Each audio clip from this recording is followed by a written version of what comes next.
Hello YouTube. Oh, you're gonna like this.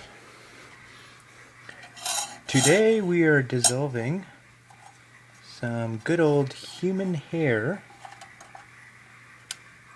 with Clorox Bleach, also known as sodium hypochlorite.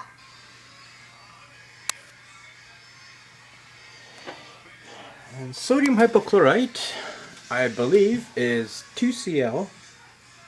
No, Cl, O2, Na, and breaks down to make O2, 2 NaCl, which is oxygen table salt.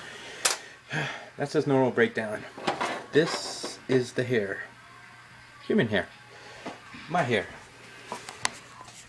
See? My hair. Now the reason I came upon this is because I have quite a few strands of my grandma's hair, my grandma who passed, and it's my dream to unlock the life potential within that hair, more or less, and remove a substance from it or its nutrients and pass those nutrients onto a plant so she can go on in the cycle of life and live on in a new form. So here's our bleach here, and we are just going to pour a little bit here.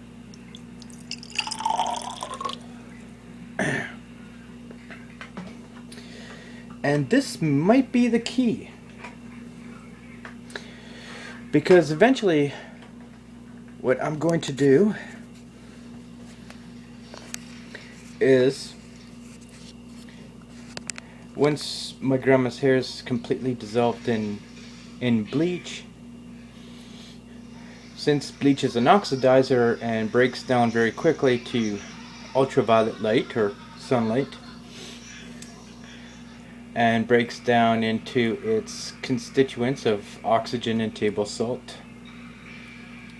and the majority of it will be water, and citric acid, which I believe is amino acid, which a plant can use to rebuild proteins. So this will greatly help me create a solute with essentially a piece of my grandma in the solute, and the plant can readily use that for nutrient. I also don't have to worry too much about the caustic effects, because I also learned, if I don't want to wait for the bleach to completely break down, I had also learned that I remember back in the day when I used to live in the country, used to put a gallon of bleach, I think it was, into the well.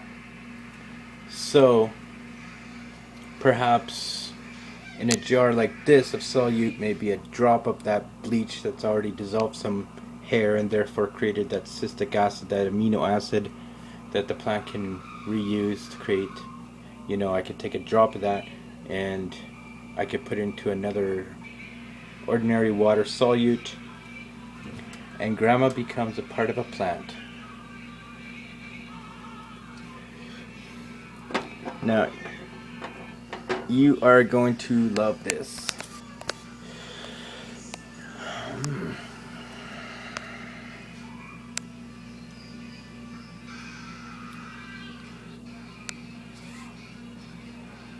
Right now, and you probably have a hard time seeing this, but there's tiny little bubbles boiling up from the hair. And since bleach is an effective oxidizer, hold on.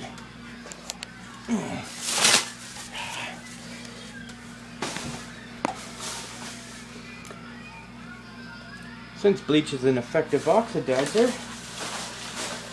those bubbles are most likely oxygen.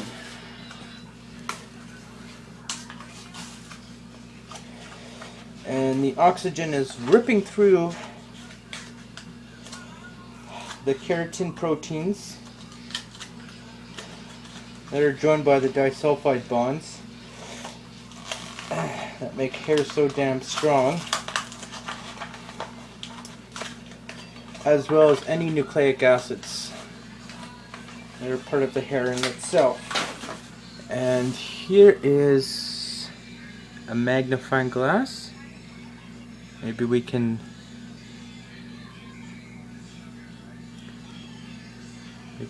better see some of these little bubbles that are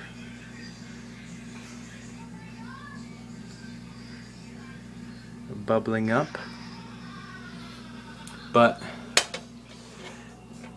the tiny little bubbles are there. They're really hard to see. But if you do take a much closer look, you'll see some white film there, and that's just bubbles collecting up to the surface, being held by the surface tension of the bleach itself, just like when you wash dishes, right? And what you're going to be seeing here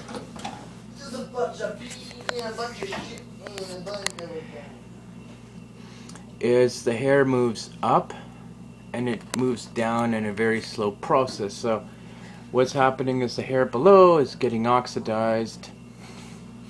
It collects a bunch of bubbles upon its surface via some cohesive force, and it will float up to the surface.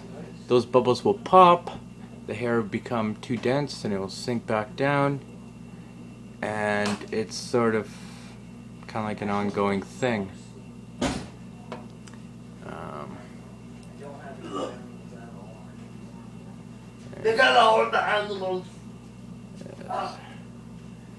So this is, I know this video's ran into 6 minutes already, but this is so worth it. Actually, if anything, this is a video that should probably be sped up.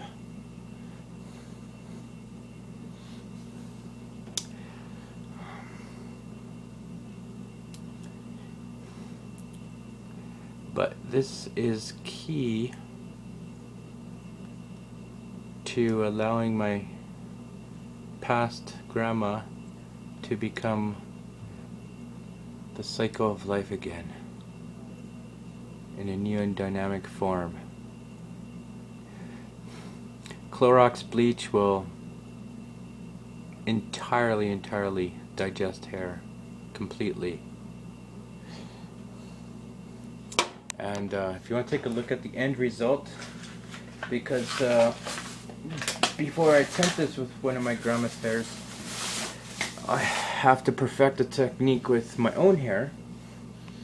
But here's a batch that I did before with my own hair, and all we have is like this cloudy liquid, and there's absolutely no hair in there.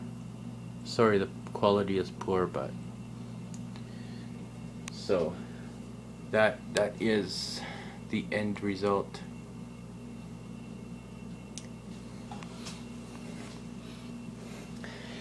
Yes,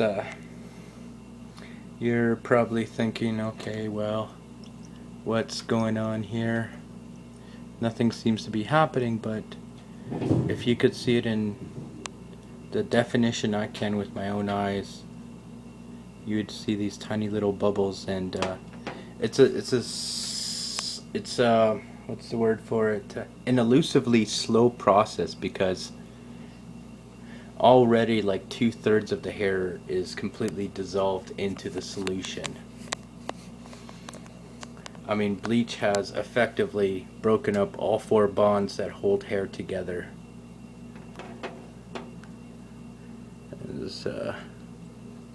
Of course, water will just break up those hydrogen bonds like there's no tomorrow. I mean, it's wimpy hydrogen bonds.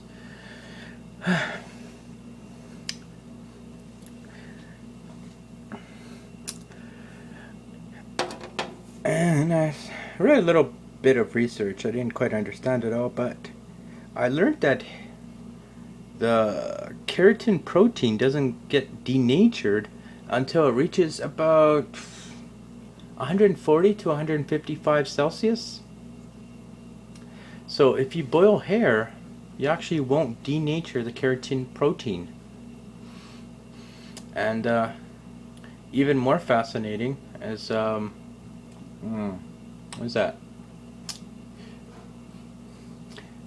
is that you can break the disulfide bonds by boiling hair.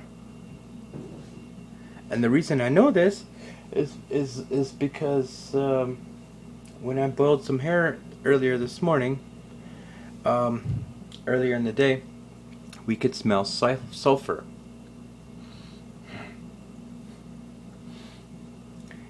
And I filtered a solution of it, and it has a very weak sulfur smell.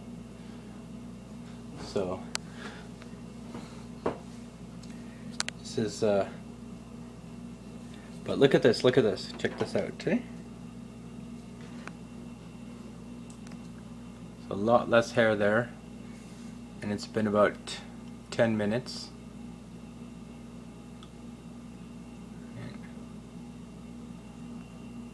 And the hair just keeps on disappearing. Yeah, I wish I knew more about this, but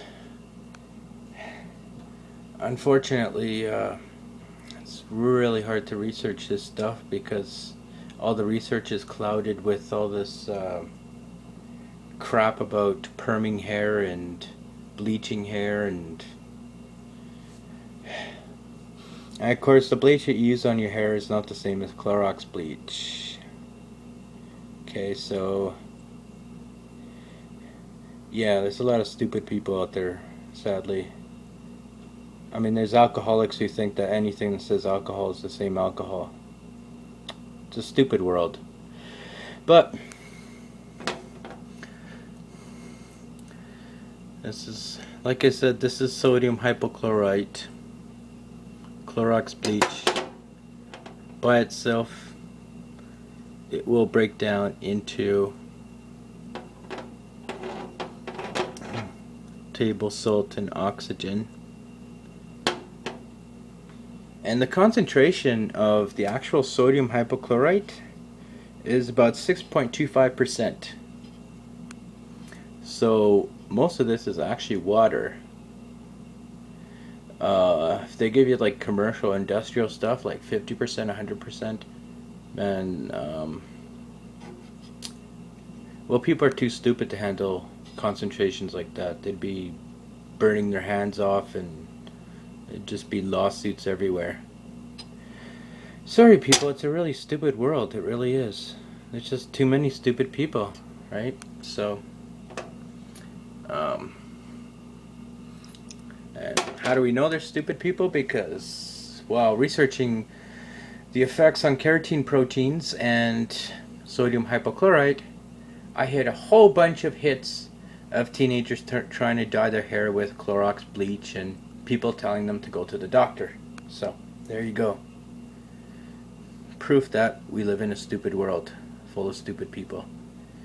But anyways, look at that. Hair is completely dissolved. And of course, as you've seen, the bleach has turned a little bit more cloudy. I'm Darryl Learie.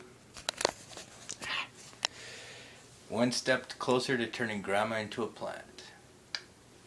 Cheers.